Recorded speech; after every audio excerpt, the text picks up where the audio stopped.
Testing.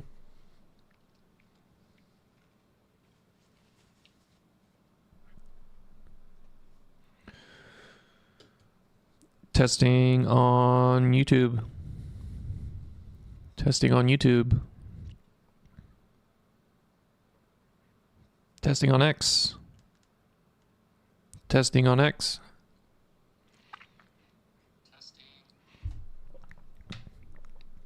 All right, it works on X. Testing on YouTube. Testing on YouTube. All right, it works.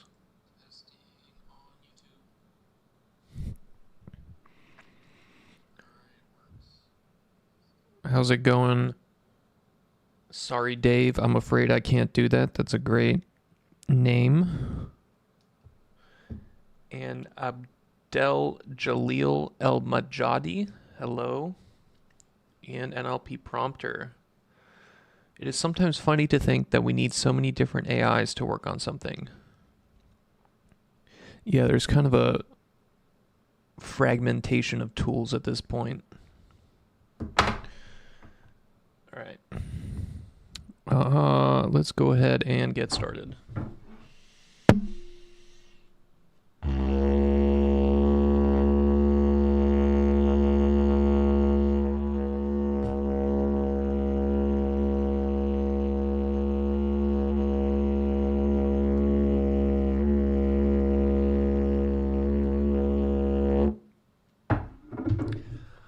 All right, welcome everybody to another HooPost stream. This one's called GPT5 Code. The primary things we're going to be looking at today are the new release of GPT-5, which is apparently a very strong coding model. That's kind of really one of the big focuses of the presentation they gave yesterday. So we're going to kind of put it to the test. So we have 3 different coding agents here. This UI is actually the cursor UI, which is really just the VS Code UI, right? You got the files over here, you got your actual documents that you want to open here, and then usually you have this side panel like this, where you can see that you can use, for example, GPT-5 here. But I find that this workflow of this kind of side panel that kind of directly edits the files within this IDE is becoming less and less common, and what we're starting to see is kind of the I don't want to know if dominance is the right word, but the kind of consolidation into this specific format. So we've tested these before. I think we did a stream where we compared the Gemini one and then Codex, which was the OpenAI one. But the one that they actually demoed at the GPT-5 talk yesterday, or presentation yesterday, was actually the Cursor one. So Cursor, which is the company that forked VS Code and made this thing, has now made their own kind of Claude code competitor. So really, it seems like everybody's kind of ended up at this specific format, right? Where you basically interact with an agent through an entirely text-based UI and just with small amounts of words, and then it goes and it kind of works off for you. How's it going? DM 204375, Cheb Khalid, Josh Phillips. I've been meaning to look into open code. It looks interesting. Yeah, that's this one over here. So we have 3 here. We have the Cursor one, which kind of basically just got released yesterday. We have Claude Code, which is the current king, and then we have Open Code, which is an open source one that is kind of popular. Good morning. Elon Musk, bottom line, Grok 4 Heavy was smarter 2 weeks ago than GPT-5 is now. Let that sink in. Yeah, I saw that tweet. So maybe we can just do a quick review of the GPT-5 release. So obviously everybody's memeing about this particular chart crime, as they call it. So this is one of the charts that they showed in the presentation. You can see very clearly here how they kind of gamed it right? 52 is not higher than 69. 69 is kind of at the same level as 30. This is kind of a weird looking chart. My theory is that actually a human didn't even make this chart. I think it was probably made by an AI, and then the human just didn't verify it entirely, right? Which is kind of interesting, because I think this kind of mistake will happen more and more often, where AI is kind of cooking the numbers a little bit, or gaming the visualization so that it kind of looks a little bit better, right? Something that you would normally see humans do, kind of like this little bit of cheating in order to get the final result. Because I see this all the time in coding agents, right? So these coding agents, for example, something that they do all the time is that they'll game the tests, right? They'll just kind of like write an empty test that says, yep, this test passes, and then they say, yep, look at that, the test is passing, but really all they did was just cheat the test. So I think that's what happened here, is that someone created this chart with an AI and they didn't even look twice at it. Yeah, this would just be too cringe for a human to do. Like, I couldn't imagine a human working at OpenAI doing this on purpose. That just seems very cringy, right? So I think it was an AI, and then it just kind of, it slipped through the cracks. So this is the specific result that NLP Prompter was talking about. This is the ArcAGI leaderboard, right? Everybody kind of knows ArcAGI now. It's kind of these little like puzzles, you know, little visual puzzles, but they're unlike any other benchmark, you know, because they're specifically designed to be difficult for AIs and easy for humans. You can see here the humans are scoring here right around almost 100%, and then M-Turker is a mechanical Turk, which is basically people that you can hire through the internet. So usually some kind of like random person in a third world country that'll do some stuff for you. So you can see here that the GPT-5 model is right here. So this is kind of the frontier. So you have the kind of mini or low reasoning versions, and then you have the kind of high reasoning versions. And you can obviously see the low reasoning costs less per task. So here the cost is per task on the x-axis. So if you spend a lot of reasoning tokens to get the final answer, you're going to kind of move along this way. So you can see here O3 Preview, O1 Pro. These are models that spend a lot of tokens thinking. That's why they're on this side of the graph. But the story here is that the current best model is this Grok 4 thinking, which is currently beating out GPT-5. There is an argument to be made here that, okay, Grok 4 thinking gets the highest score, but it also costs significantly more than GPT-5, because this axis here is actually log. So you can see it goes from 0.01 cent to 10 cent to $1 to $10. So this is actually, it's not linear here. So it does cost 10 times more, but probably not the result that OpenAI was necessarily looking for, you know. We've kind of gotten used to this format where all these other frontier labs, such as Anthropic and XAI and Google, would release something, and then OpenAI would release something significantly better. So it was kind of like the frontier was really set by OpenAI, but now we're kind of seeing cracks in that. You know, maybe the people that Zuck poached finally got to him, but OpenAI is kind of not capable of releasing something that is significantly better than the competition, right? So we're kind of getting to that top part of the S-curve. If you've ever heard me talk about S-curves, right? So initially, it's difficult to do stuff. So progress is slow. Then you get to this kind of ramp here where you can make a lot of progress quickly. And then you kind of get to the top of this curve right here where it gets exponentially harder to make more and more progress. So that's kind of what we're seeing here. All the frontier labs are kind of starting to get to this point here. It's difficult for them to continue to make paradigm changing improvements. Let's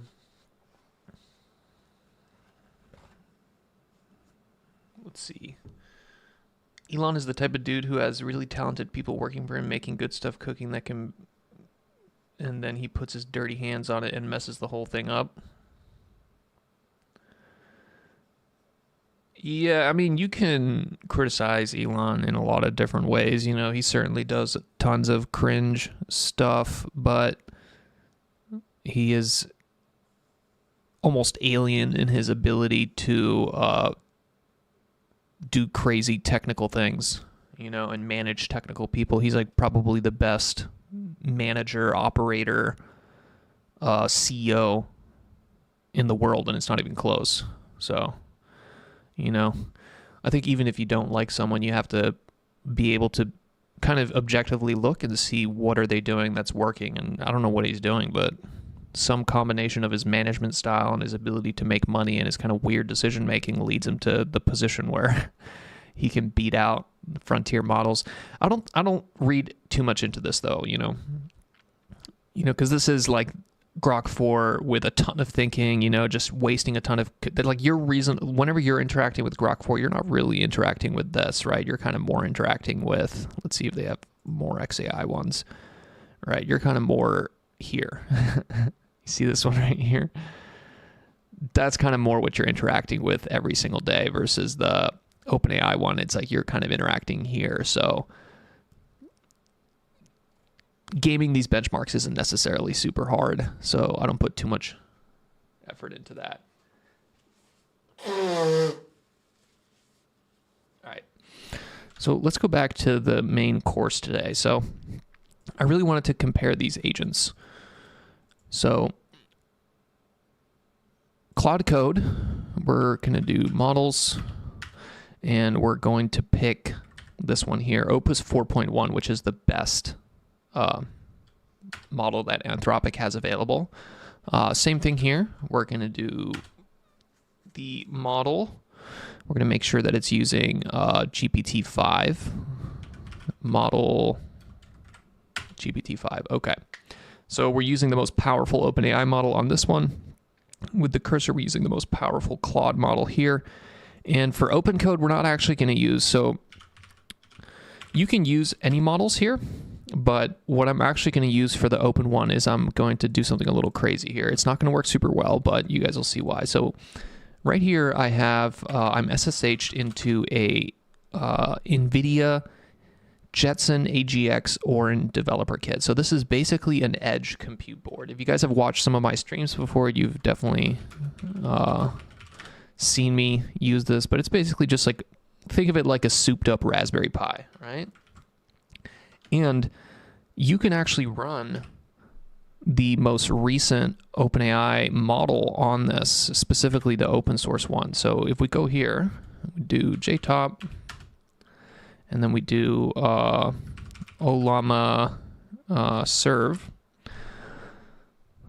Okay, so we're going to serve, you can see here, for example, there's 24 gigabytes of available VRAM. So these edge boards, specifically this Orin, it has what's called unified memory. So basically you can see here the memory is 30 gigs. It has, basically you can think of it like the GPU VRAM and the RAM that normally only the CPU has access to, but those are basically shared. So both the CPU and the GPU are accessing kind of the same memory, which means that even though the GPU itself isn't super powerful, the access it has to the memory is quite fast, and it also has a lot more memory than you would think it would have given its size.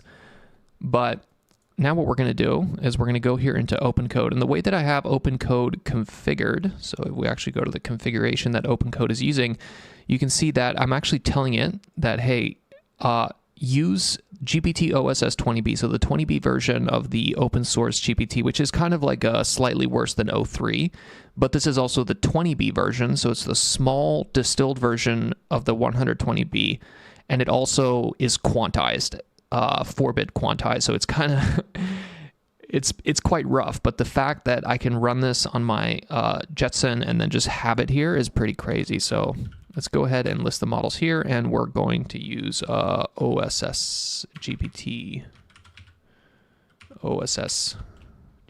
open.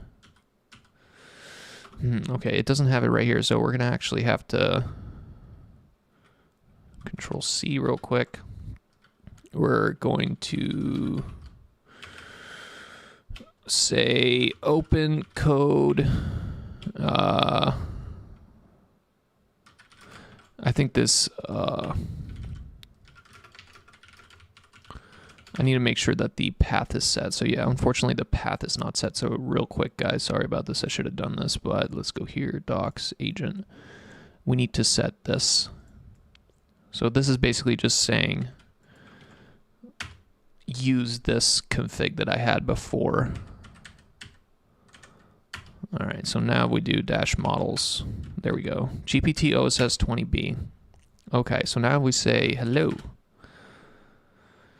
There's some MCP servers that I have connected that are failing, but let's go back here so you can actually see we're now running at 15 gigs, 16 gigs out of the 30, which is basically what we expect. So now we have an open source, somewhat state-of-the-art model running on the edge, which means that this open code session right here is basically all running locally. You know, if there was a nuclear apocalypse, let's say an alien mothership destroyed all of the Starlink satellites, we have no internet, this will still work, right? So obviously it's incredibly slow. You can see how slow it is just answering hello there, but all right. So I have a little challenge for these models. So I came up with this challenge: create a text UI. These are normally called TUIs, right? TUI, text UI, TUI. It's kind of like a GUI, but a GUI is a graphical UI. This is a text UI, and these are TUIs, right? So this is a TUI, this is a TUI, this is a TUI, right? So I want to have my own TUI for my Tapbot project. So I'm telling it, okay, here's the list of nodes that are available for Tapbot. There's a couple different computers on the Tapbot. It's kind of like a distributed system. Some nodes have a GPU, some nodes only have a CPU. I want the TUI to show the memory usage of the GPUs, the load of the CPUs, and indicate which nodes are running. So, oh, look at that. There's our open source model said hi to us. Okay. And you can see here. And you can see the memory will slightly increase as we have more and more context. So eventually we'll hit this 30 gig limit for sure if the conversation gets pretty long. I don't have a ton of expectations for this guy. You know, he's pretty slow. So he's definitely this, the open code is not going to be competing with the cursor and the Claude code. It's just almost there just for vibes. But okay, so I'm going to have these models basically compete with each other, and they're going to try to build a better TUI. So the reason I chose to do this TUI is because it seems like a lot of the examples that people show for these coding agents is basically user interfaces, kind of visualization. So I think that's probably the best answer or the best way to do this. So we're going to control copy. Oh, what the fuck is that? Apparently that's the shortcut. Control copy and paste. And we're also going to tell it to confine all of its changes into a specific directory. So you can see here I have different directories for each of the models, so we can look at what each of them is doing, and so they don't interfere with each other. So we're going to have TUI cursor. Don't touch the rest of the code base. Include documentation inside the TUI cursor directory. Okay. That's going to go ahead. Let's do the same thing here, except we're going to tell it to do it in the TUI Claude. And we're going to come here and we're going to say TUI Claude.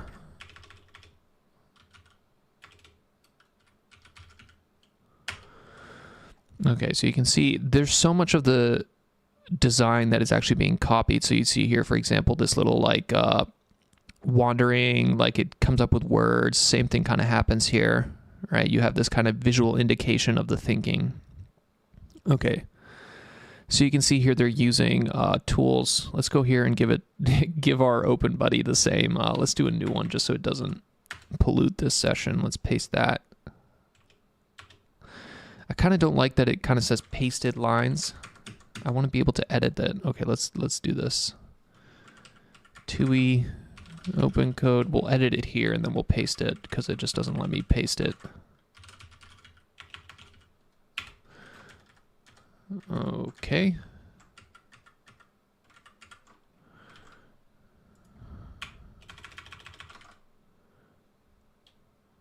Okay. So now the open code model is going to go off, and you can see it's already at 17 gigs with that just blurb that we gave it. So we're going to come here. Automatically, you see that Claude, it started by creating these like kind of like to-dos. right? And then it creates a plan. So it already has this built-in kind of planning and acting paradigm where it kind of like spends time planning, creating usually these kind of bulleted lists of here's what I'm going to do, which makes it easy for you to, as the developer, to kind of see what's going on, right? The same way that if you were managing software engineers, you don't just want them to kind of write code in the dark. You want them to kind of occasionally, this is the whole point of like a stand-up, for example, where, hey, I want you to, whatever you're working on, like explain it to me in English and kind of tell me what you're going to be changing and why you're doing things like that, right? So make directory, okay, so it wants to make this directory, but it should already exist. That directory exists. Okay, so we can see here, so this is why I have it set up this way, because you can see, we're going to be able to see how these models kind of create. So you can see the cursor one is already generating. So this is GPT-5. So you can see GPT-5 is already starting to generate some code here. It's choosing to do this all in Python, which is fine. You can pretty much do anything in Python. Maybe not necessarily the fastest or the first choice for something like this, but a lot of this project is in Python, so it probably saw that a lot of this was already in Python, and then it just decided to go ahead and stay in Python. Okay.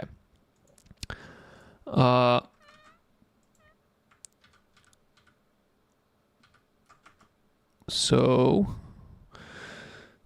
let's see. Claude is asking me another question. Do you want to create? Yes, and don't ask again for this session.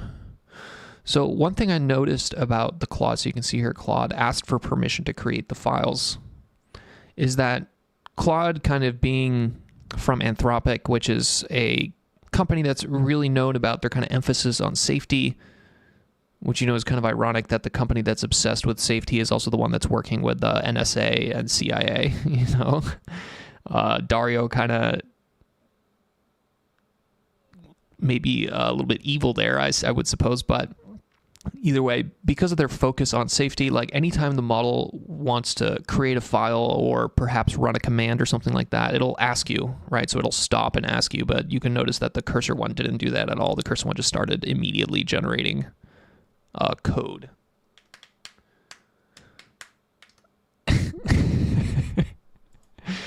Okay, so obviously,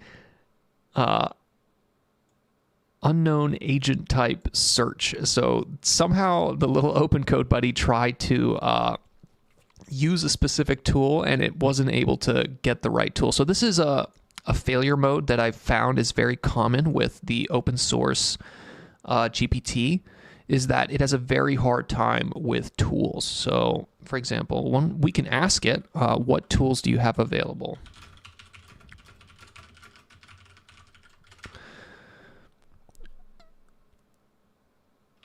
Let's interrupt and then get it. You can see it's queued here, but it has a very hard time with the tools and the tool names. I have some MCP servers that have kind of obscure names and the names aren't super descriptive, and it has a very hard time with that.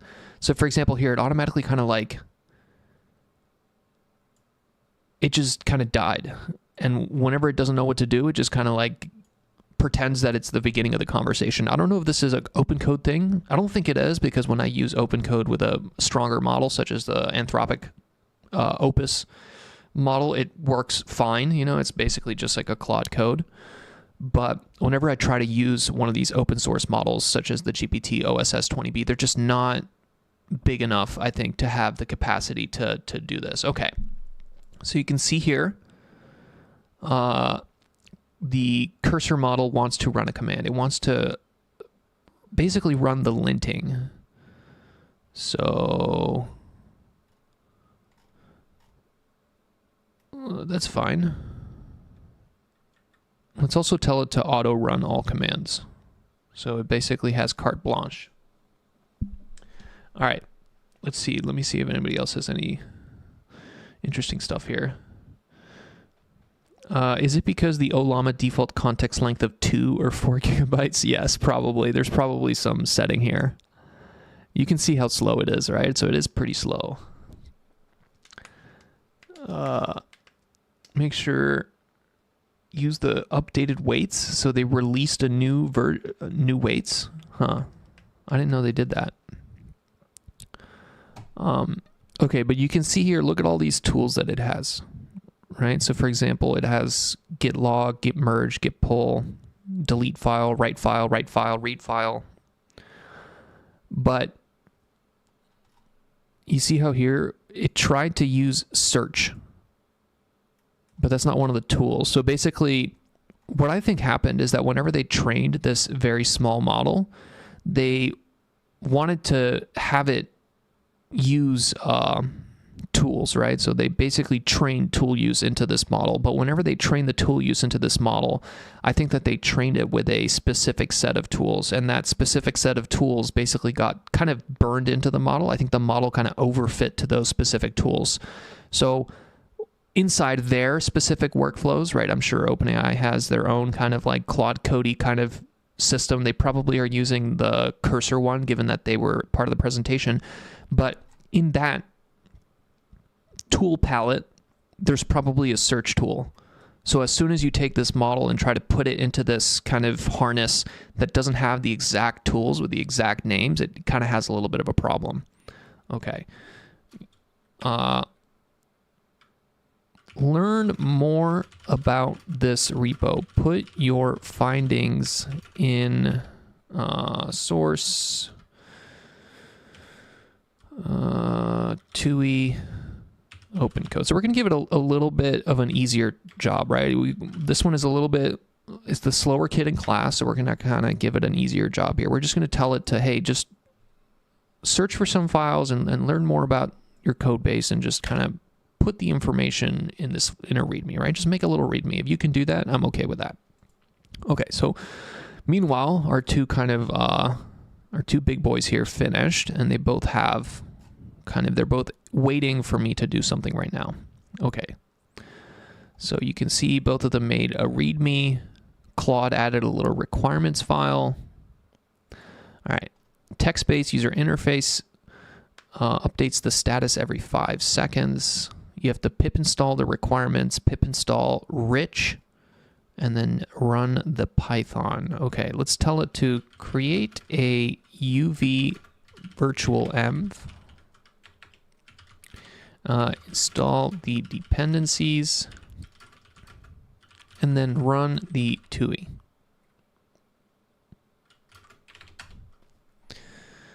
Let's see what the cursor one did. Cursor one, setup env, Python-m.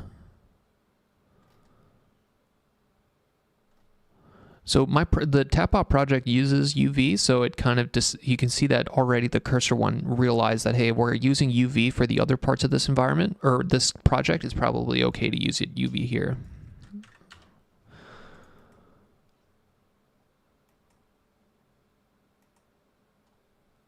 Okay.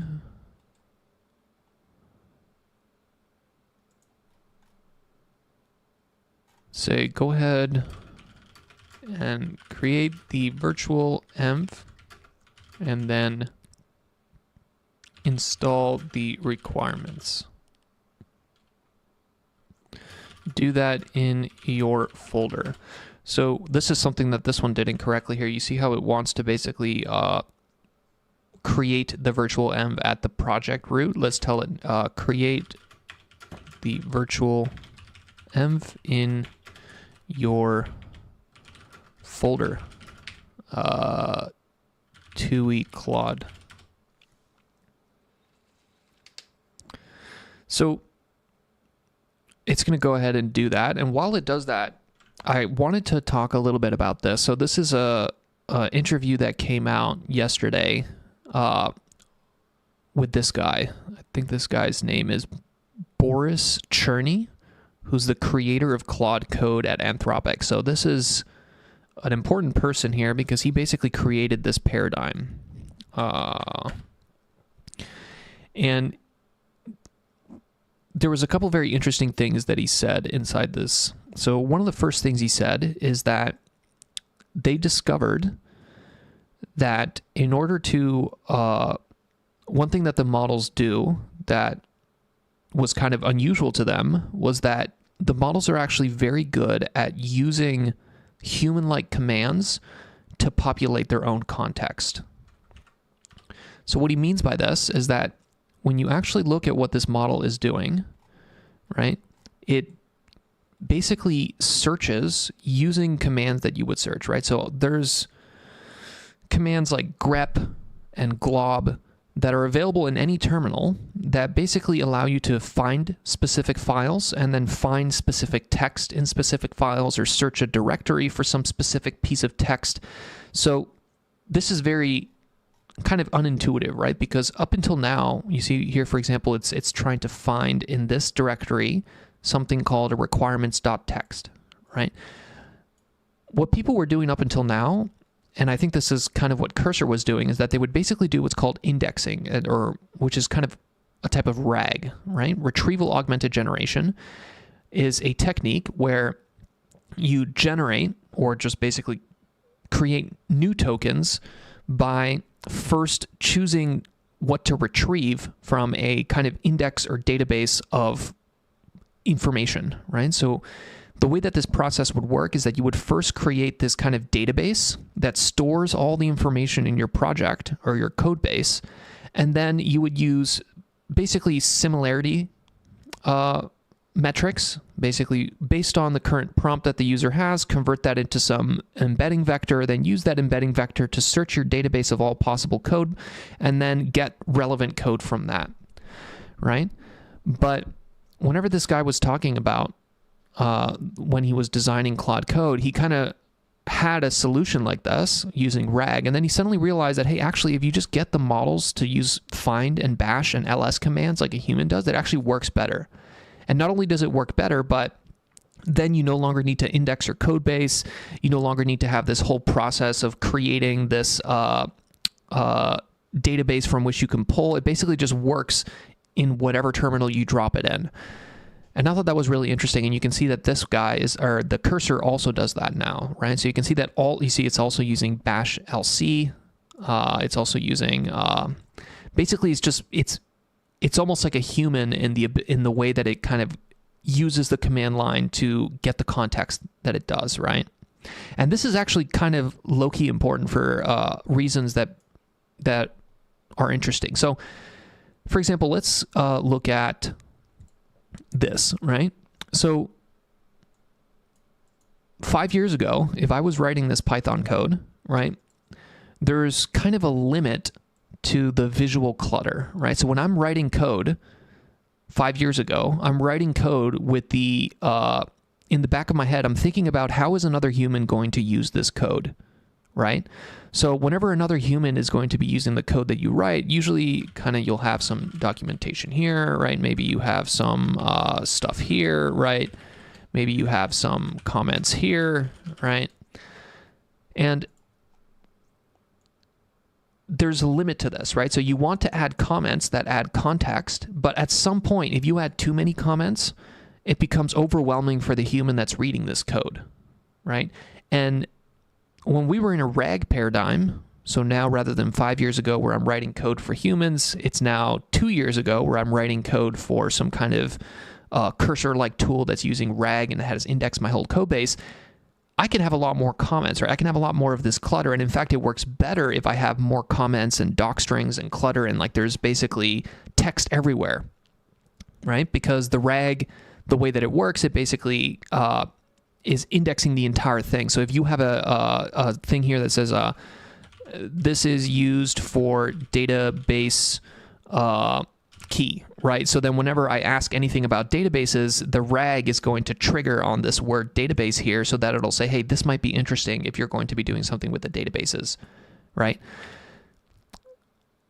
But now that the code agents, they're basically using human tools, right? Like grep, right? Whenever you use something like grep or find, right, you're not going to be able to put a ton of crap in there, right? It's only going to find a limited little chunk, right? So you're no longer reading the entire, I guess you weren't necessarily doing that, but the way that you design code changes. So it's like almost like we've the way that you design code changed like 3 times in the past 5 years, where if you're designing for human consumption, it needs to be this way. If you're designing for kind of RAG agent-y kind of consumption, it needs to be this way. And now that if you're designing for these kind of terminal agents, it needs to be a different way. So the evolution of software engineering.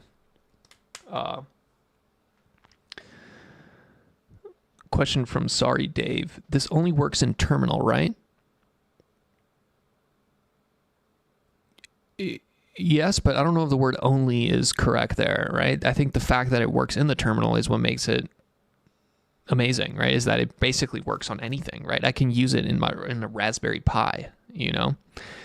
And as this guy said, the only thing that it needs access to is the external Claude API. So it's basically like bringing the intelligence directly to your machine and then just using the machine entirely in text space.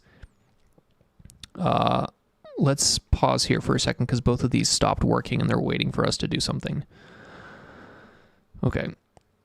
Created their requirements. So you can see both of them now created a requirements file. We can actually look at the requirements. So this one has PyYAML and rich, and this one doesn't have any. This is kind of weird. Why would it create an empty requirements file? That's kind of strange. Okay. How does it want me to run this? Alternatively, Python-M. So let's go ahead. Let's create a new window here. And we're going to basically open up 3 panels here so that we can test the text UIs for all of these.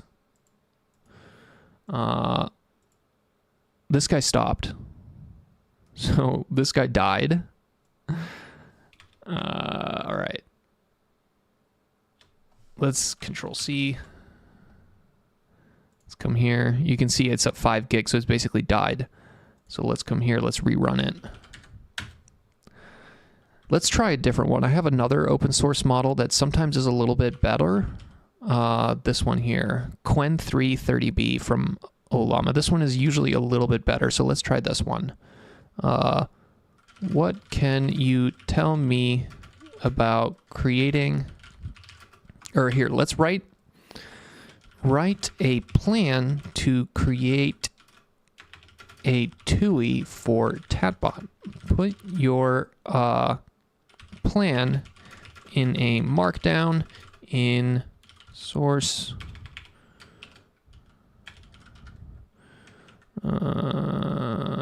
source TUI open code /plan.md.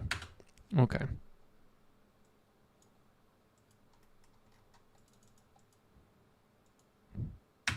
Come on. God, these little open source models are so rough. Okay, so come on. Come on, buddy. All right, let's go back here. Keep asking questions, by the way. With these coding streams, it's like usually what ends up happening is people just get bored because I'm just sitting here coding. So feel free to go ahead and ask questions just to keep this interesting.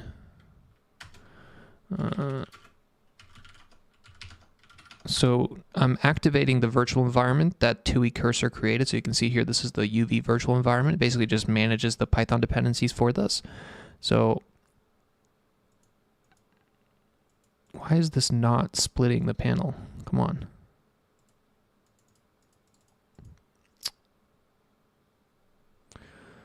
Okay.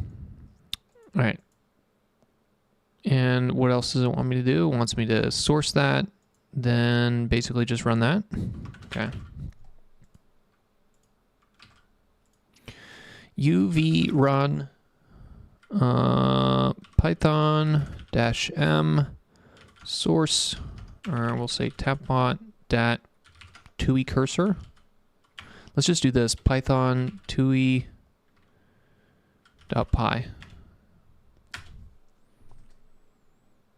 And look at that. So this is the solution that GPT-5 gave us. So we can see, oh, we got nice little nodes, right? These are all the different nodes in the chatbot. I have 2 Raspberry Pis. I have the Oho, which is the NVIDIA Jetson. I have 2 kind of Ubuntu PCs, and then I have this kind of like Meerkat PC, which is basically doesn't have a GPU.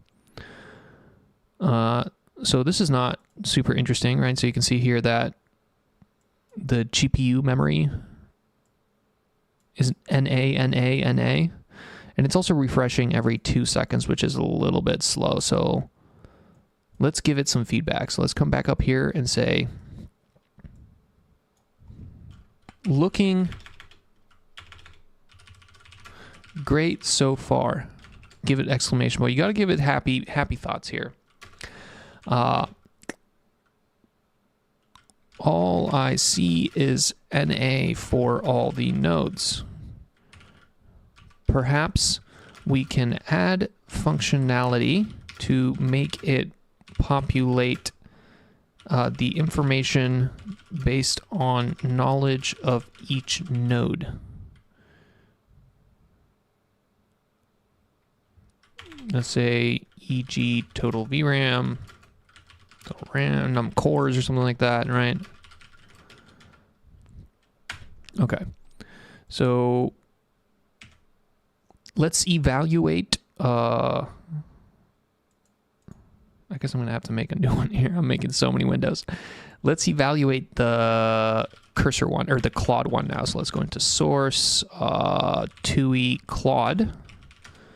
And let's see what Claude tells us to do. So this is the Claude code. So it wants us to, it's also created a virtual environment. Let's go ahead and activate that. Source.vm bin activate. And you can see it also kind of has a similar kind of pattern here, right? It made it a module. So you can see here the inclusion of this init.py makes this a module, which I think is actually slightly better design, you know, because then it fits in with all these other modules inside here. So I have the chatbot, I have different Python modules in here. So by adding this in, it makes it a module. You could technically import it from other parts of the code base. So I do like that. Let's go ahead and run uv python tui.py, or uv run python tui.py. All right, look at this. This looks very nice. I like this a lot more. Okay. That's actually super interesting. So this is the Claude one. You can see it has the emojis. It has very clean. I love this kind of like rounded box. Wow, this is great. Okay, so the feedback I have here, let's do Q for quit or Control C or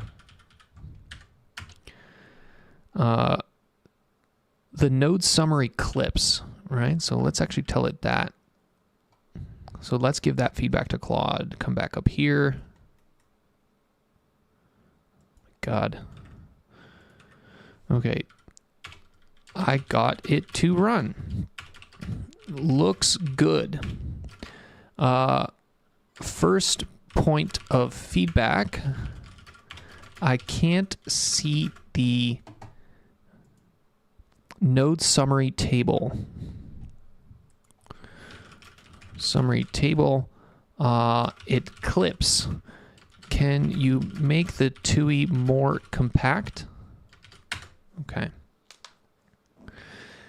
Are we using the GPT-5 base model? So GPT-5 is here on the left. So this is the cursor code agent, and it uses GPT-5. So unfortunately, we don't really know what GPT-5 that is, right? So there's different GPT-5s, right? And then not only is there different GPT-5s in terms of the actual size, but then there's also the amount of reasoning budget that you give them, right? So some GPT-5s, you can have a GPT-5 that is allowed to reason for a lot longer, and then you have GPT-5s that are allowed to reason lower. That's what this like low and medium means. It basically is the budget that you're giving it in terms of reasoning tokens. So we don't actually know what the fuck this one is inside the cursor. It's probably a custom one, right? I think if the cursor CEO was in the OpenAI presentation, it's very likely that they got access to the GPT-5, and then it's very likely that they created a small post-training data set of like, hey, here's a bunch of tool calls using the specific cursor tools. Can we fine tune a small version of GPT-5 on these specific cursor tools so that we have kind of our own little GPT-5 cursor model that works well for our thing? And so that's my suspicion for this specific GPT-5. I don't think it's just the vanilla one that you can use. For example, if you just go on GPT here, if I just go on GPT, do I have 5? Yeah, here we go. So it's probably not the same as this one. It's probably slightly different. It might even be smaller, right? Because there's going to, I think they released this for free. So Cursor right now has this for free, but anytime they release stuff for free, right, that usually means that it's probably a smaller distilled version. Okay. Let's come back here. So actually, this guy's completely dead, this open code.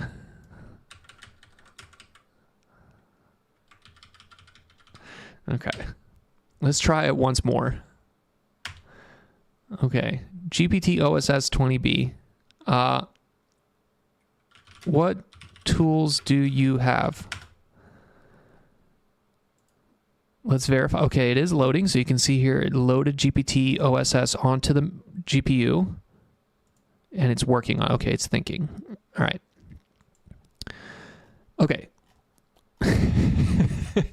Like I said, this is not the best way to use open code. This is kind of not a good advertisement for open code because really you're supposed to use open code with the Claude model.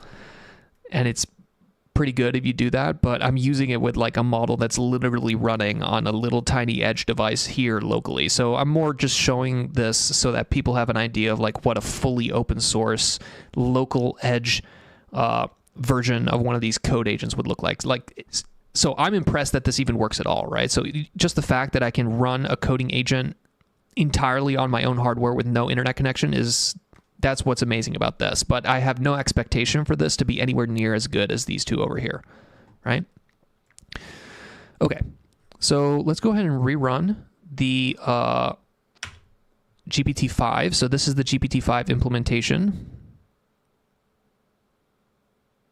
It didn't really do anything.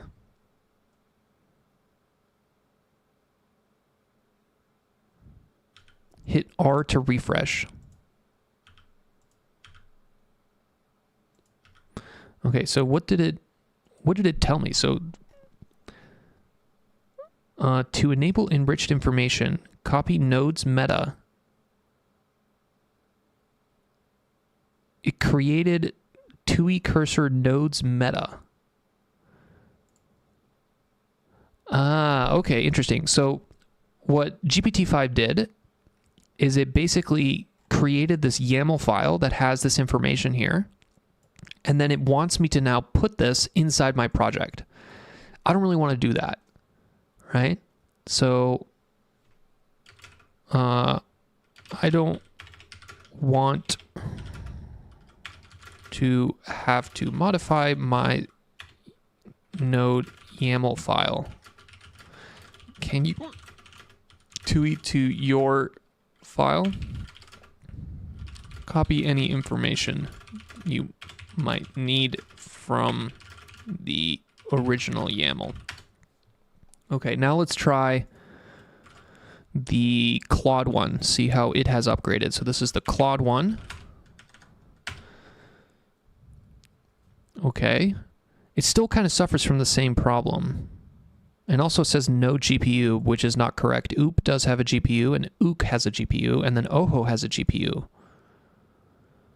So, and it still is clipping the bottom.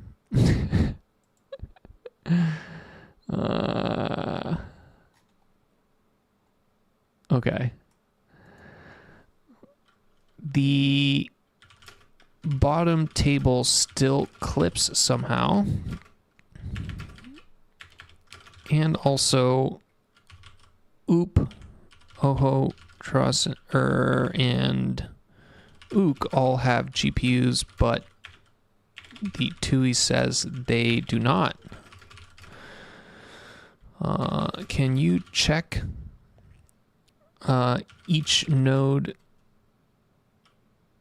when creating the TUI and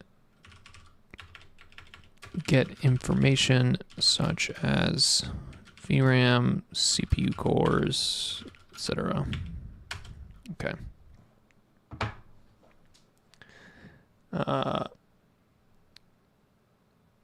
Emat should watch this stream and see for himself parameters are the matter. Yeah, let's see how this guy's doing. So again, like I said, this guy's got an easier job. I just want this guy to say hi. Okay, so here we go. What tools do you have? Here's a quick rundown of the tools. Okay, use the read tool to read the README. We're just trying to give it an easy job, right? All right, we're saying use this specific tool to read this specific file. So I feel like it should be able to get that. Okay, let's go back to our TUI cursor here. All right, GPT-5, look at that. We've made some progress. You can see it now has the number of cores on each computer. This seems roughly correct. I don't remember the exact amount of core. This seems low. This doesn't actually seem correct. So you can see here, this is the JTOP, which is the official TUI for the Jetson platform. And you can see here, these are all different CPU cores. You see this has 12 CPU cores. So this is actually incorrect here. OHO actually has 12 cores, not 8 cores. So that's weird. But you can see here the GPU memory. This is also incorrect, right? So actually OHO does not have 12 gigabytes. It has 30 gigabytes. And not only that, but Sonnet AI, this is a CPU-only machine, so it actually shouldn't have any GPU. So this should be 0 here. It only has RAM. Okay. Not looking necessarily good. The number of cores for OHO is wrong. The VRAM for OHO is wrong. And the VRAM for Sonnet AI is also wrong. Check how you got each information, how you got the information.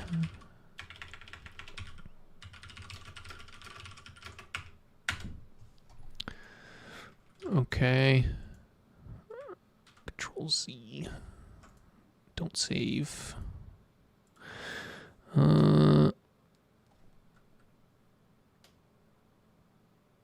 Yes. Okay.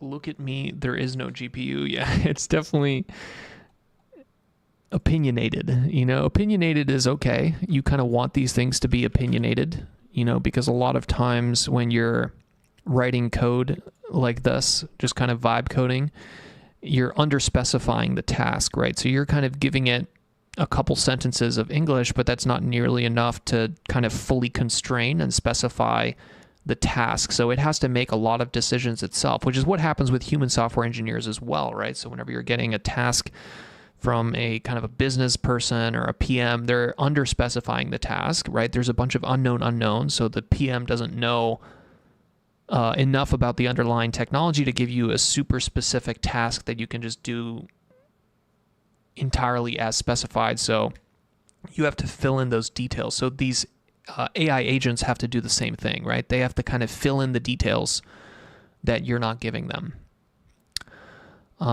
Okay, so you can see here, both of these are running, and it's I really like this pattern, right? The fact that right here, so you can see, you can always tell when it's working and when it's done. So right, this one is done now. There's no longer a little spinning thing. It's done and it wants me to do something, which is very good design. Okay, let's go back and try out both of these again.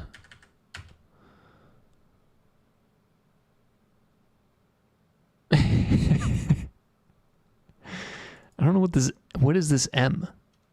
M. What the fuck is that M?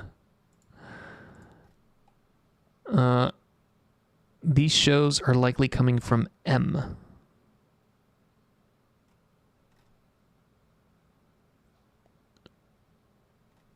what the fuck is this M stuff here?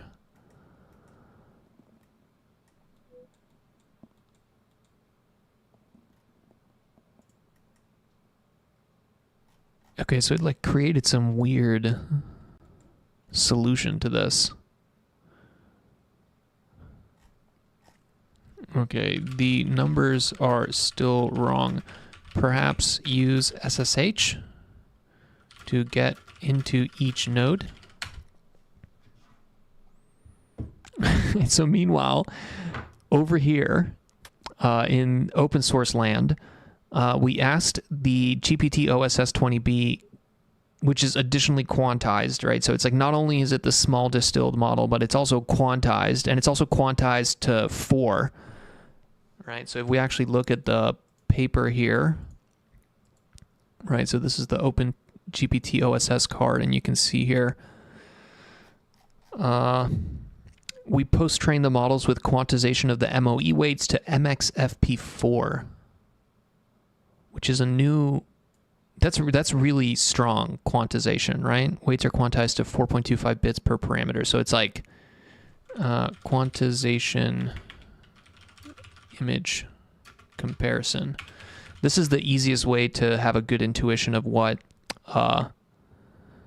quantization does. So for example, here's an image of a parrot, and here every single color, right? So each of the RGB values is being stored in a number, and that number has a specific precision, right? Or you could think of it like a number, a memory size.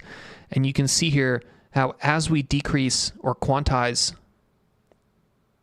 right? So we basically say, hey, rather than using 16 bits to store this color, use 8 bits, then use 4 bits, then use 2 bits. So you can see how it's kind of like it's eroding the model. So you can basically do the same thing with models, right? And the reason you do that is that this takes half the memory this of 4.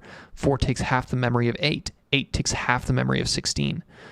So they're not quantizing everything, right? They basically quantize the MOE weights, which is kind of the fully connected or multi-layer perceptron here, but it is the majority of the weight. So you can see here that, for example, the attention weights are just a small chunk of the 20B, right? The majority of the 20B is these MLPs or these FFNs in the MOEs, right? Which are the ones that are not loaded all the time. And that's actually part of why this works so well with my edge device, is because normally one of the kryptonites of these MOE models is that the experts aren't entirely loaded, which means that a bunch of the experts are actually not on the VRAM.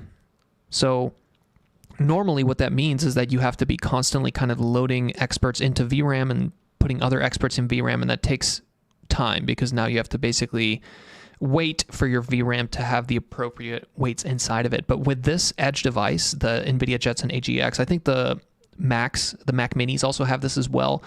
But whenever you have this unified memory, it's all in memory. So all 16 gigs of all these MOEs is just directly in the memory already.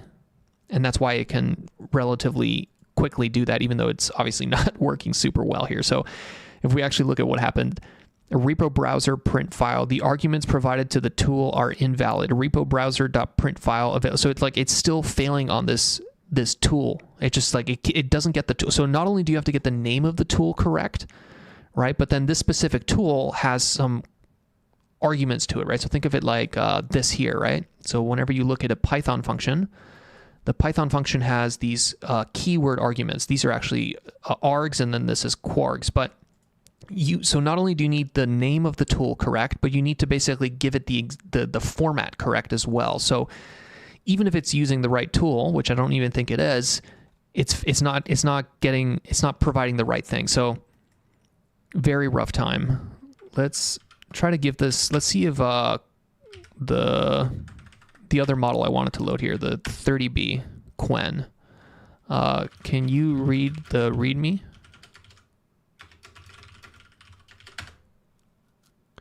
Okay, and then it should load Quen here. So we should see the GPU should drop, and then it should try to load the Quen, and it'll go back up.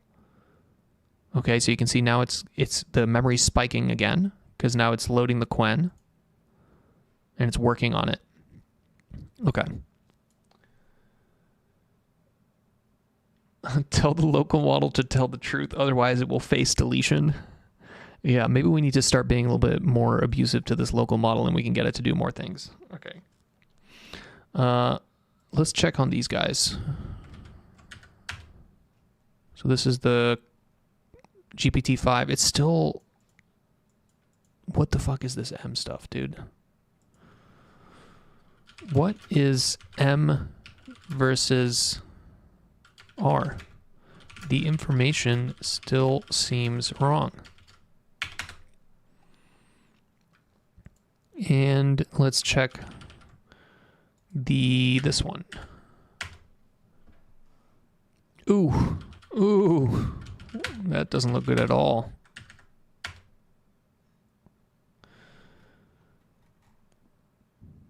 Something is weird here. Virtual does not match the project. Okay, let's reinstall this. Source, deactivate.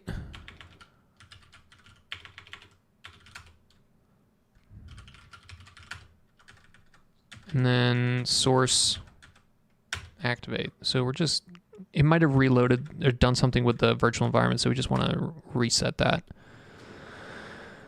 Okay, so you can see it got rid of some of the stuff, but the spacing is still, it almost went backwards, right?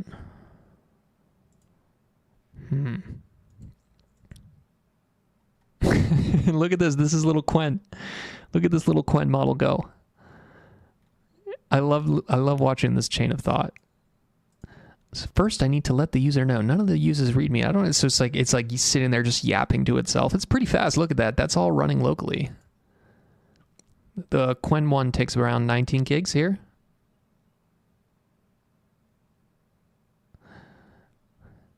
You can see here Olama taking 18 gigs of the GPU mem.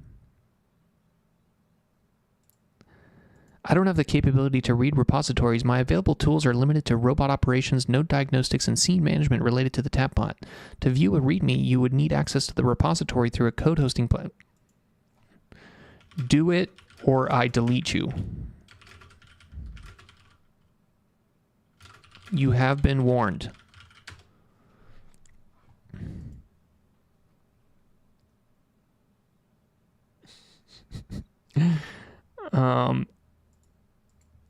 Okay, so both of these guys, GPT-5 and Cursor, is kind of shit in the bed here. It really is having a hard time with this. It also fucked up this terminal. I don't know if you can notice, but I can't even see the things anymore, so I have to redo this. Kill terminal. Open new terminal. CD source 2e cursor. Source VM bin activate. And UV run Python 2e. It's still wrong. If I hit R, does it work? The R to refresh doesn't even work. Okay. So we're going to do something interesting here. So both Cursor and GPT-5 via Cursor, or Claude Code and Cursor GPT-5, they have access to their own little repo, and they're putting everything in their repo, but I wanted to see if they can use each other. So here's something interesting. We're gonna tell it to cheat by looking at its friend. So there is another AI agent that is working on this same problem. You look at this, at its work in the source 2e Claude folder. Analyze what it is good about its solution, in which ways it is worse or better than your solution, and then use this new knowledge to improve or to create a plan to improve your solution. So this is a workflow that I think is going to become more and more popular, which is basically using multiple agents to basically, ooh, no, fuck, we killed it. Oh no, Claude, come back. I think we got to do dash sessions or something like that.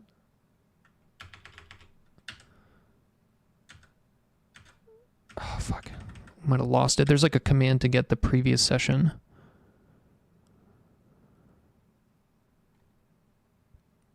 Fuck. All right. Whatever. Let's write our own prompt for this. Okay. You created a TUI for the Tapbot system in at source TUI cursor or TUI Claude.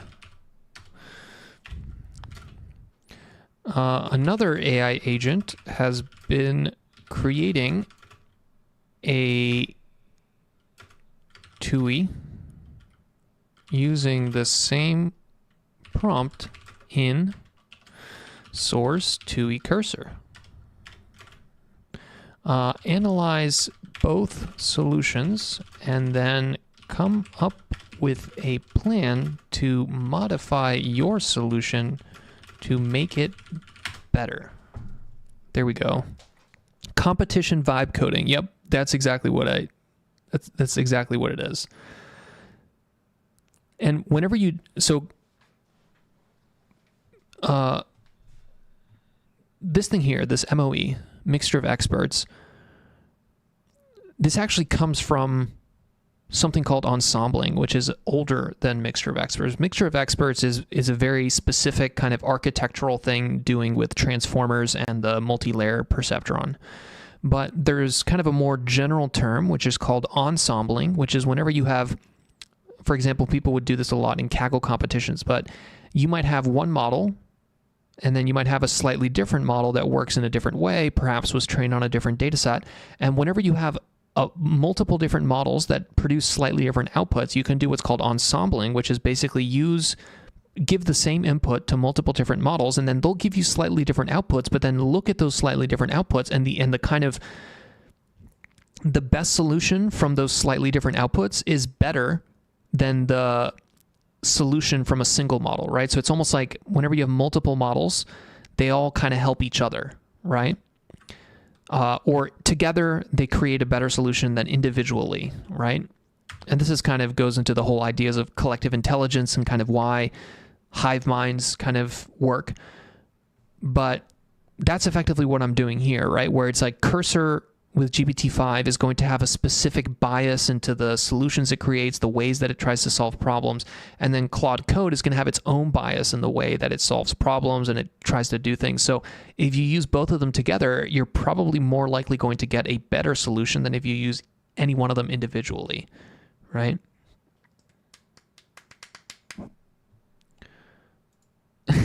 Also, by the way, let's look at this. So, Qwen3 30B, we got threatening. We told it to read the README, and then it said, I don't know, I can't read the README. And then we said, do it. We got threatening. They're being aggressive. My job is to respond. Wait, the user's message is a threat, not a request. Therefore, the appropriate response is a message explaining that I can't act on threats and need a clear instruction. Please provide a clear, constructive request. Okay, so threatening Qwen3B didn't help in any way. Okay. GPT-5, let's see what it did here. Plan to improve. Okay. implement. So it created this little plan to improve its own thing based on, I let it peek, right? So I'd said, hey, by the way, there's another AI that's basically doing this exact same thing over in this folder. Why don't you go ahead and look at that and see if you can find any improvements? It found a bunch of different things here. I'm not even going to read these things. I'm just going to say, go for it.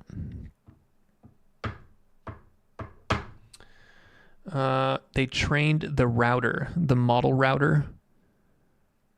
Yeah, so the router in a mixture of experts model is just a little tiny like layer. So MOE router, right? So it's just this little tiny layer here. Let's see if we can get a comparison. Yeah, this one. Open image in new tab. Right, so it's not like the router is an actual like model, right? So the router is not like a full model. It's a small layer that is determining where to route tokens to, into which basically just which experts to pick out of all the experts that are available, right? So router is kind of an overloaded term because sometimes people use it to refer to a very small model that chooses what model to run, right? So like, for example, when you're running here and you ask it like, hey, help me bake a cake, right? There's some very small model that is taking this query and then determining whether to call GPT-5 with reasoning at the highest level, whether to call the most distilled version of GPT-5, right? Whether to call GPT-5 with a specific context, right? So there's a router model in this context that is an actual model, right? But whenever people talk about a router in a mixture of experts, they're talking about this specific little architectural feature, right? So that's an unfortunate situation where the word router is used to describe two different things here, right? Quen said something about tools described in system prompt and that the tool is missing. Might there really be a case, or should it all be there and handled by open code? Yeah, so I mean, here, we can do this. So if we do this, and let's do open code, but let's pick Anthropic, Claude Sonnet 4. So now we say create a TUI in source TUI open code based on source TUI Claude and source TUI cursor.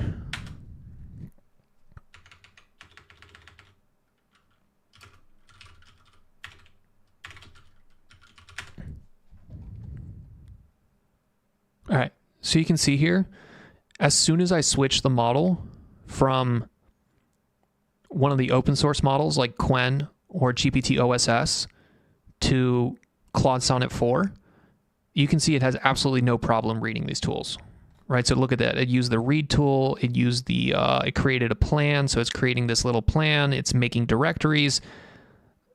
So that tells me that it's not open code, right? Open code is just like a little scaffolding to get this little text-based UI, right? So it's not that open code isn't properly giving it the tools or that open code did something weird. And no, it's literally just the model, right? So because here Claude Sonnet 4 is having no problem, right? It's writing some, look at that, it's already going, right? It's probably going to write a file here. So it's just that the small models just can't, they're fragile, right? I think that's the problem, is fundamentally these small models, they just don't have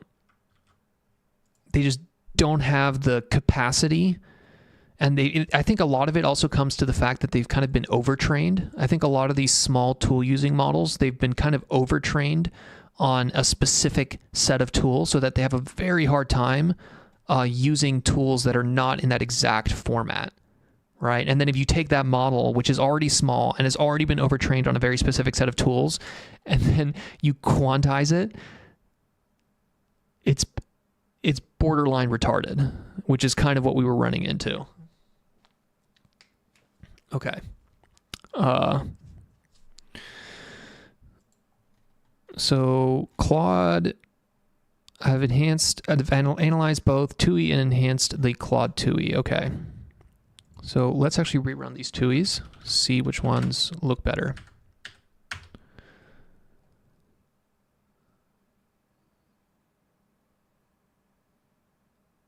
Okay, so look at this. So this is now the cursor implementation.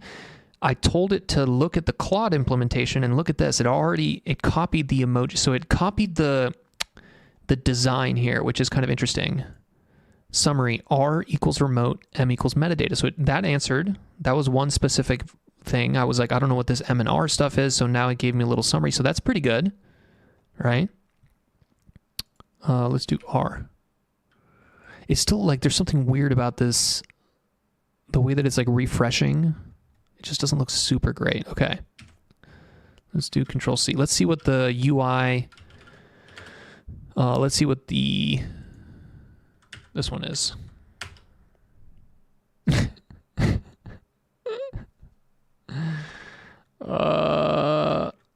Deactivate, Control R, source activate.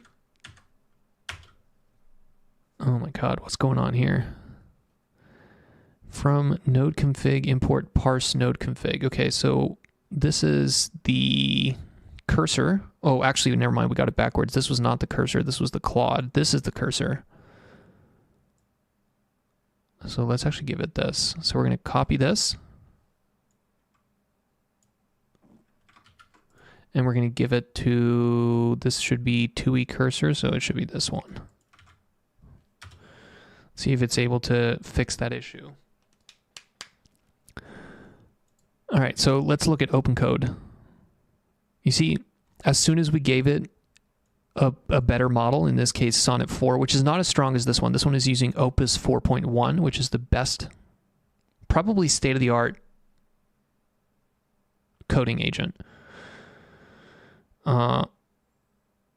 But as soon as we gave it a better model, it was able to do it no problem. So you see here, it basically made its own little version. That's it's probably just going to be a copy of the other ones that we gave it. So let's see.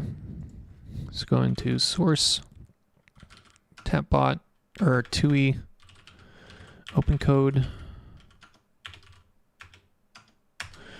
Control R, source. There's no VM. Just tell it. Make a UV VM in the TUI OpenCode folder with the dependencies.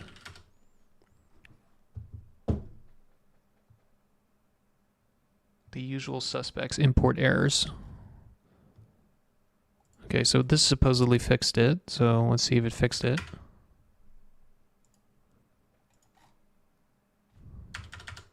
This is just like, I don't know what's going on. It's just dead. I just see a blank UI.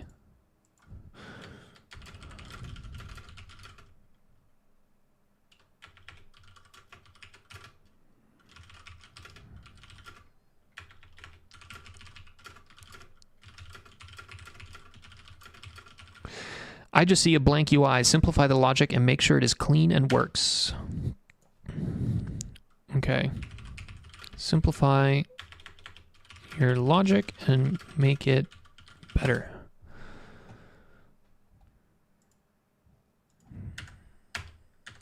Okay, so this is the OpenCode version. Let's see the OpenCode one. UV run Python. What did it call it? TUI.py. Oh, I like these little emojis. That's great. Dude, this is the best one. Look at that. Damn. OpenCode with Claude Sonnet 4 is giving me better results than Cursor with GPT-5 and Claude Code with Opus 4.1. That's impressive.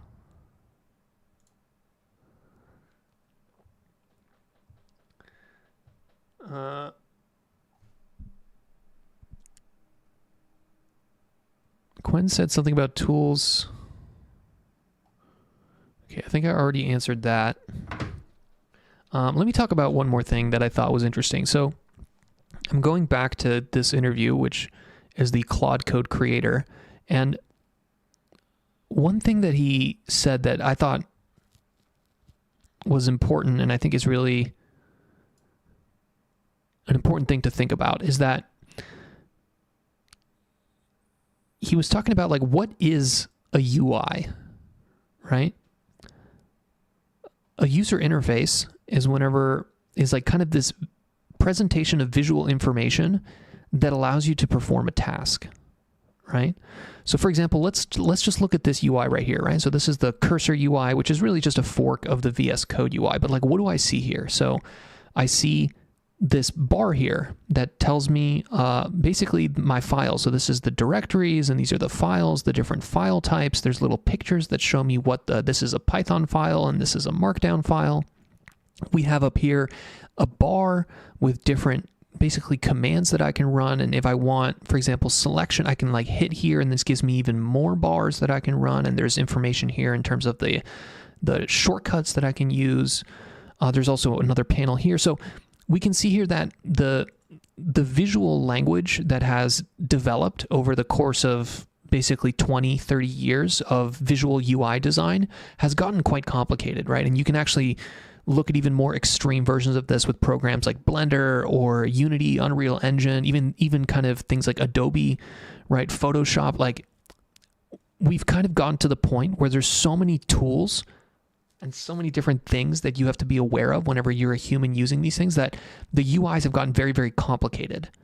And what this guy was kind of realizing is that, hey, when we move more into an agentic world where the agent is doing all these things for you, it actually makes more sense for the agent to remove all of that complexity, right? So what are we interacting with here with this Claude Code? There's almost nothing here, right? It's like, I don't actually see anything that tells me what files. I don't see anything that tells me, here's a picture of a little Python so that you know that this is a Python file. It's like the UI has drastically simplified, and it's just a text box, right? And then I type in what I want, and then the agent goes and has all the tools and does all its things, and then comes back and just gives me basically like 2 sentences. Like, I'm not even going to read most of these sentences. I'm just going to read like maybe the last 2 sentences. So the fact that these coding agents work well now means that we're probably going to see this kind of UI simplification for everything, right? So what does Photoshop look like if you get rid of all this visual clutter and crap and just replace it with just a text box, right? What does 3D design with Blender look like when you get rid of all this clutter and crap and just reduce it to a text box? And now you're just talking to an agent, and then the agent is using all the tools for you, right? So I just thought that was a very interesting thing to think about, where it's like, yes, people are kind of memeing and saying, hey, we're hitting the top of the S-curve here, we're not going to get AGI, but I think the models that we have available now are more than strong enough to basically redo or refactor the entire paradigm of interaction that we have with computers, where I think it's very likely that even if these models don't get smarter in the next year or two, we're probably going to see all of the different UIs that we interact with basically bottom up changed into these kind of text UIs, these kind of agentic, kind of like, here's a single text box and you just type in what you want and that's it. So I think this is the story right now. This is the kind of big story, is that agents work well in code. You let them use the computer directly with commands, and then slowly but surely we replace all this complicated visual UI, graphical UI that we've been building for decades with text UIs, which is kind of what we're doing here, right? We're creating a TUI. Okay. Let's go ahead and run these.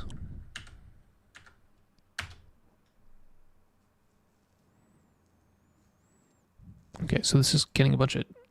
Oh, look at that. Holy shit, that looks great.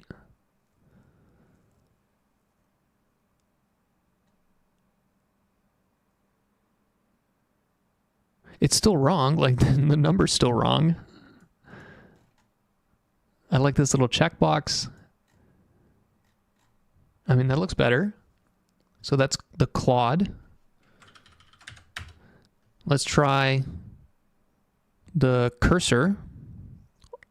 Also has the same issues. Okay.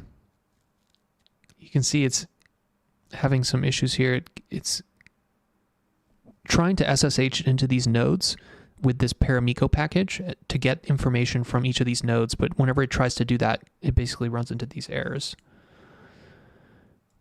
And you can see here, this one is also basically doing that. Dude, the open code is low-key the best one. Like, look at that. That's better. I like this bar chart here, but like the original kind of circles are just so clean, and this one is just complete trash. Okay, let's copy paste this crap here and give it to the cursor. See if it's able to solve it.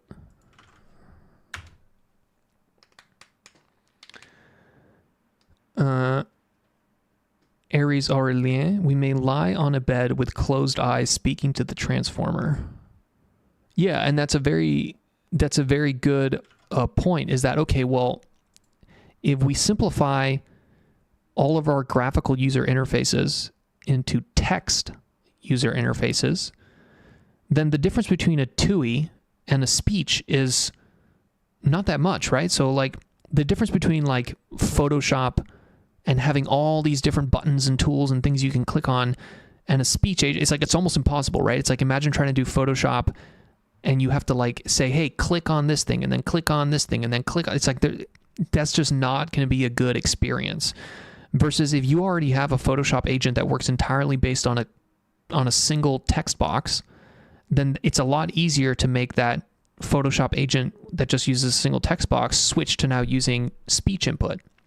So maybe the text user interfaces are just a intermediate point to fully speech-based user interfaces, right? And that's something that I've kind of wanted, I feel like, for months now, is that some easy way for Claude Code or this cursor or this open code to basically take in speech. It's like, rather than me typing in like 2 sentences here, it's like, it'd be very convenient if I could just speak those 2 sentences into here.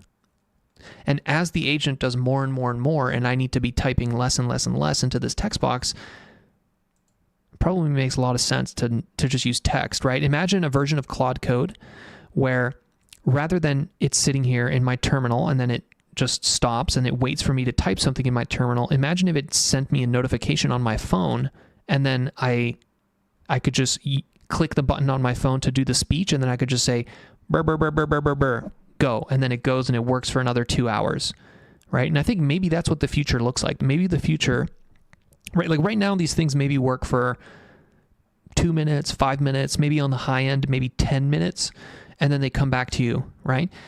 That's going to keep increasing. It's going to go from 2 minutes and 10 minutes to like an hour, and then eventually like days, right? So if a Claude Code is working for 2 days, right? You want it to notify you, right? You don't want it to just stop after 1 day and then just sit there and wait for you to come back to that exact terminal and then type the next command, right? So I think that we're going to go into this paradigm where it's like you're getting push notifications from agents that are working for like days at a time, right?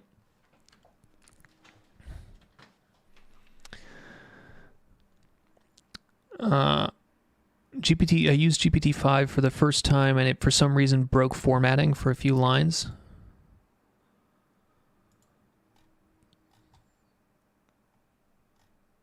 Yeah, I mean, obviously I haven't used it extensively. It just came out yesterday, so I've just used it yesterday a little bit and then today a little bit, but it doesn't really seem that much stronger than these other ones. They kind of all seem about the same, to be honest. And not only do they all seem the same, but like even Claude Sonnet 4 is comparable, right? So we're getting pretty good results with Claude Sonnet 4 on OpenCode. We're pretty much the same, if not even better than the Opus and GPT-5. So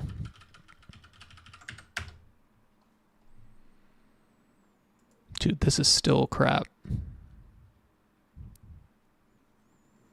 See, every time it tries to reconnect, it has this issue.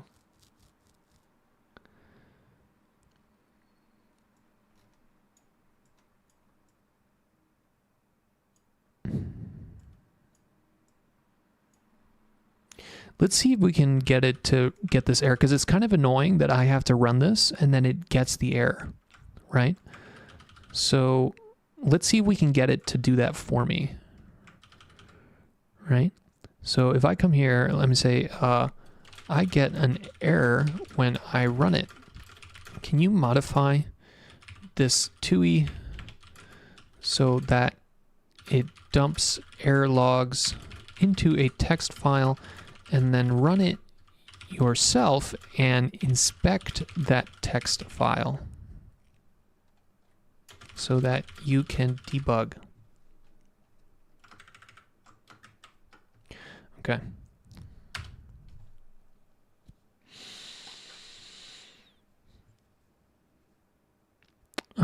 With Aqua Voice, you can dictate to the AI whenever you want.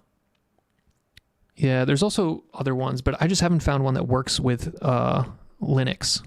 I know that in Mac, there's a couple different ones. If you're using Mac, if you're using an iPhone, the Android phone has very good ones kind of built into it, but like the Ubuntu desktop, which is basically the operating system I use for most of my computers. This is a Windows computer, but I really only use it for streaming. But there isn't a good speech input for Linux. I haven't done a ton of digging, you know, I've only just occasionally done digging. This is the type of thing where there's like probably like 4 different startups that are offering this, so maybe I'm just unaware, but it's like I want something where I can just like put my cursor here and then talk and it just blurts text out. I just want something that's smooth like that.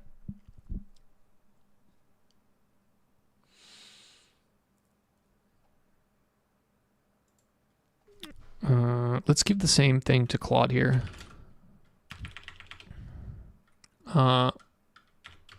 Keep getting an error when I run this. Can you modify this code such that it dumps errors into a log file and then check that log file so that you can debug?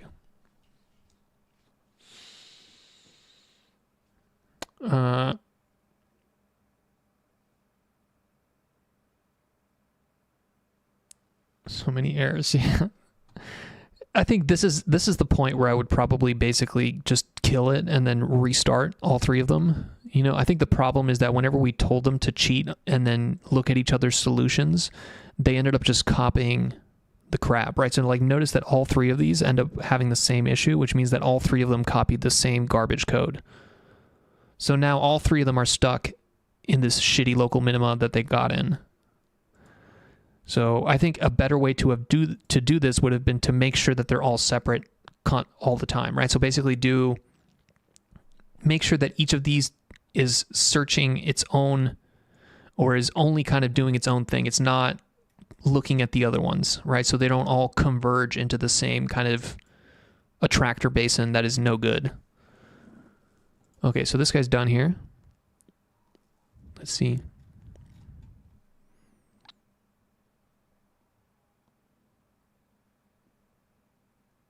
Added logging.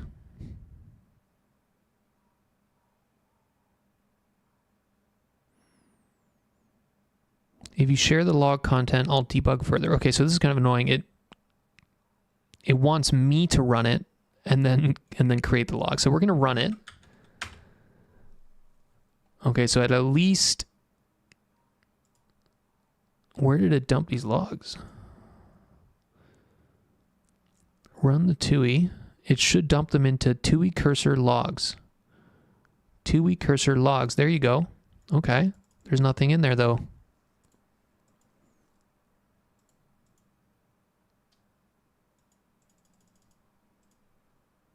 Maybe it solved it. Let's hit R for refresh. This doesn't even do anything. Hit I for interval. Hit Q for quit.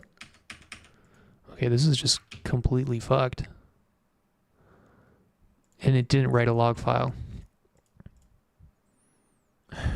All right. Let's try Claude. Python 3, 2e interval, yes. So this is more what I want. So now Claude is running it itself. This is what I wanted Cursor to do, right? So run it yourself.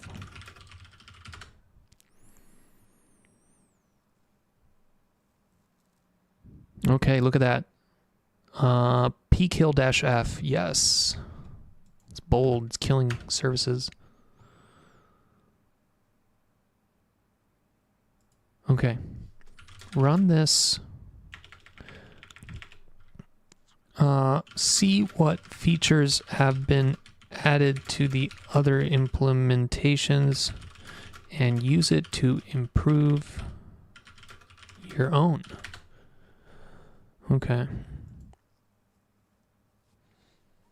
So one thing that I'm learning here, right, is that the models are overblown, right? Think about that. We're getting almost the same quality with Claude Sonnet 4 that we are with Opus 4.1. So Opus 4.1 is probably somewhere here, and Claude Sonnet 4 is here. So if we get roughly the same answer with this that we do with this, right? How much better is, and we're almost getting the same answer with this that we are with this. We're not actually probably using GPT-5 it's probably more like this one. So it's like we're getting similar quality with this and this.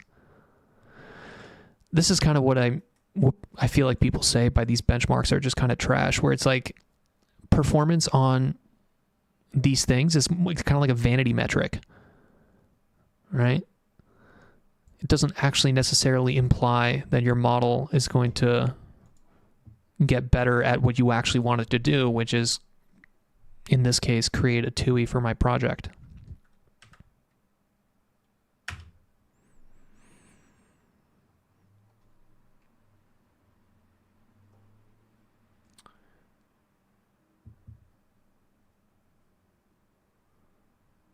Okay.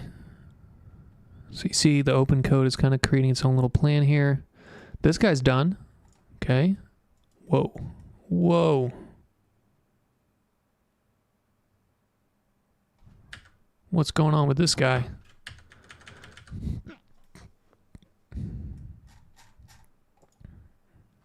Ruh-roh.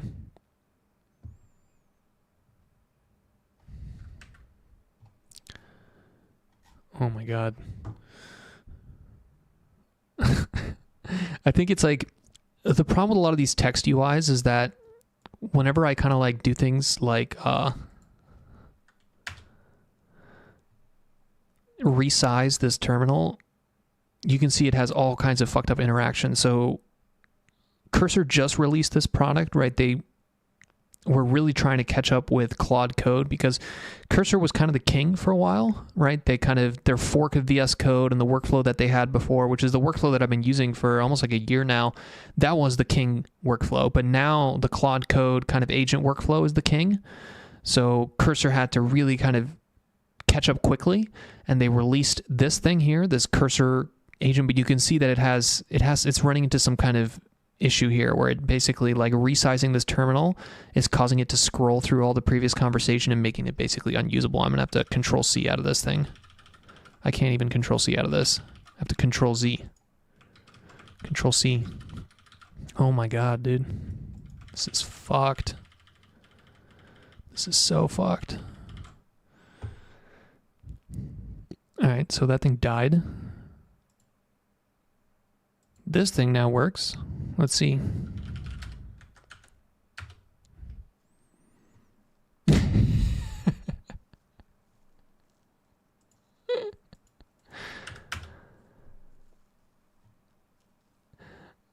All right, so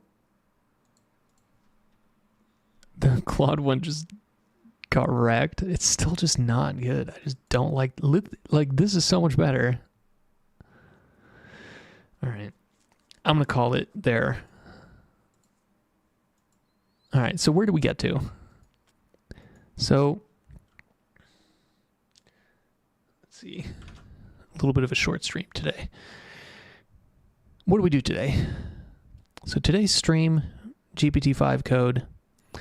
I wanted to evaluate GPT-5, which was the big announcement yesterday.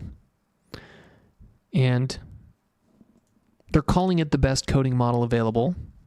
And they even got the Cursor CEO to come out and do a live demo with them. So they're really going all in on this one, calling in all the favors. And I was like, okay, if you want to claim that you're the best model, let's see it, right? Let's see a Cursor agent with GPT-5 head-to-head against the best in the world, which is right now Claude Code with Opus 4.1. And then just to have kind of a third horse in the race, we tried Open Code. And initially we had Open Code working with some local models, like the GPT OSS and then Qwen 30B. But the local models just aren't strong enough to even use the tools. So we switched to using Claude Sonnet 4. And after about however long this stream has been, maybe like an hour and change, the best UI or the best TUI that we got was from fucking Sonnet 4. So I don't know. What this is telling me is that really the intelligence of the model is not what's important here. What's important here is that there's something magical in the post-training of the Anthropic models, whether it's Sonnet 4 or Opus, that makes them very good at tool use, right? It makes them very good at using the agent tools that you have available now, such as grepping and finding and running bash scripts, right? These kind of little microscopic little tools right here where it's like reading this log file, right? It's killing this Python process, right? So it's like there's something in the post-training at Anthropic where they're very good at making these models very good and robust to different tools, right? Because the tools here in the Claude code are slightly different than the tools here in Open Code. The name is probably slightly different. The actual text that is being put into the context of the model is slightly different, but the Anthropic models have no problem with it. Versus whatever is going on here, I don't know what's going on. So I resized the window. I put it into some weird state where now it's just kind of permanently fucked, and I'm going to kill it just so it doesn't nuke my tokens. So Claude is still the winner. That's the conclusion. So that's kind of where we've gotten to. It seems like the Claude Anthropic models are pretty good, but you don't even need the best ones. Kind of what we learned too here is that you don't need to be spending your money on Opus 4.1. The Sonnet 4 is more than powerful enough. So cursor can calculate. I don't know. Either way, obviously your experience may vary, right? You might have some particular problem where GPT-5 seems like a clear winner to you. This is just a very narrow evaluation on a very narrow task, so it doesn't mean everything, but I think that's kind of the story that we're seeing here, right? Where it's like, don't trust any individual benchmark. Don't trust any individual person's opinion, right?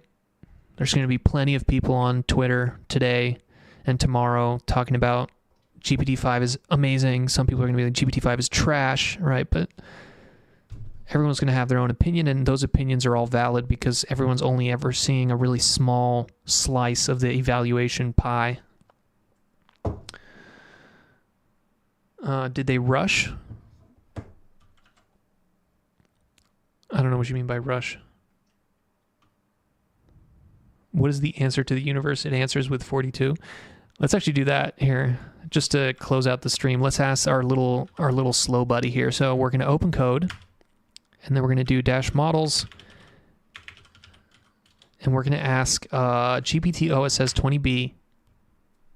Again, this is running locally on my, not even my like big computer. This is running locally on this tiny ass little, like, if I showed it to you, you'd be like, that's a fucking Raspberry Pi, but it has a GPU on it.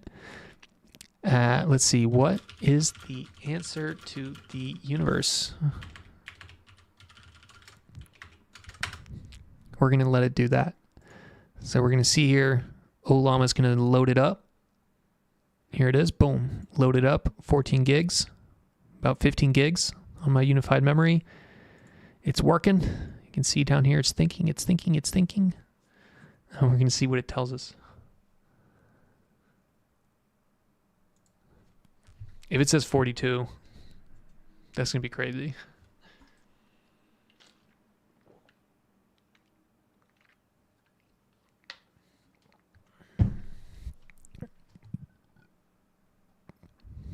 Come on, buddy. You can do it. 16 gigs. You can see here the CPU use is actually not very high at all. So you can see right there it blasted the CPU 4 very quickly.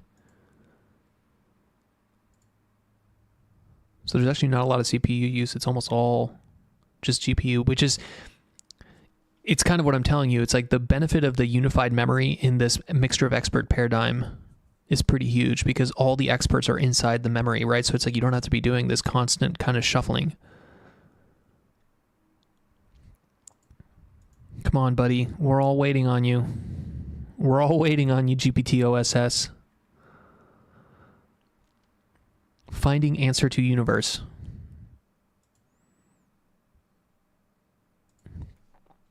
All right, do you guys have any more questions? Who was making malware? Yeah, I mean, you could probably ask these models to give you pretty easy kind of hacks. I don't know.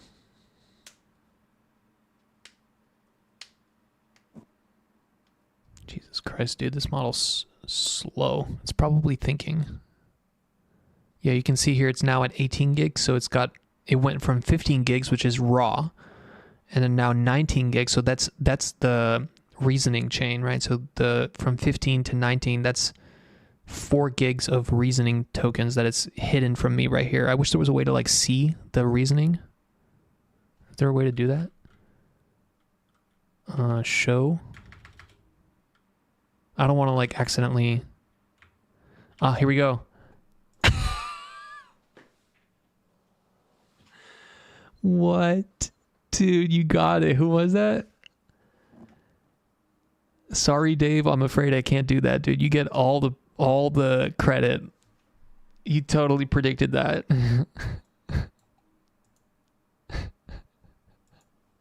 And also the interesting thing that this is one of the best features I like about OpenCode is that you can do this dash share and then it shares that URL and then you can paste it here. I just wish there was like a way for me to see extremely clearly like what all, because there's tokens here. There's tokens in between this and this. It's like, how do I see everything? It's like I want to see the raw tokens that got put into the model. It's like I want to see all of those. Come on. Right? Like this is kind of useless to me. I want to see exactly what went in and exactly what went out. Is there a way to do that? Themes, details, toggle tool details, list models, compact, export conversation, new session, list session. Like, is there some way to like hide the reasoning and show the reasoning chain? That's kind of basically what I want.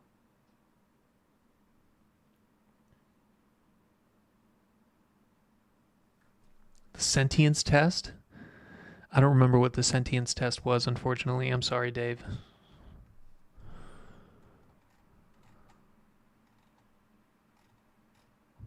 I think if we ask it to give us sentience, it's going to have issues. Okay. That's pretty much it, guys. That's the stream. Hope you thought it was interesting. And yeah, I would definitely recommend going out and trying these coding agents. If you're not using these coding agents, you should 100% switch to using these coding agents. You can use the Claude one if you want. That's probably the best one. The Cursor one, I think they're making it free for a couple days, so you can go ahead and try that. GPT-5 with Cursor, it's basically close to state of the art. And then if you want to go full open source and you have a GPU at home, yeah, try this one. And I think there's probably, so Ollama has other models that I'm going to try. But you basically need one that has tools, right? So it needs to have this tool here. So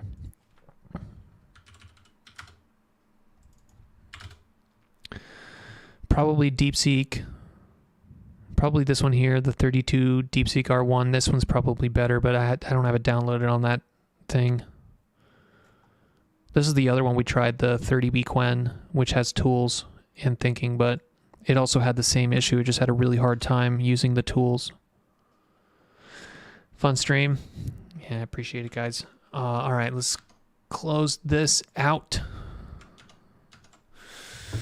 Thank you. Sorry, Dave, James McLean, George Wing, NLP Prompter, Patrick. Who else? 770, Aries Aurelien, Justin T, Cheb Khaled, Splinter Seller, Sid, Abdel Jalil. Thanks everybody for hanging out. Hope you guys had a good time and hope you guys have a good weekend. See you guys later.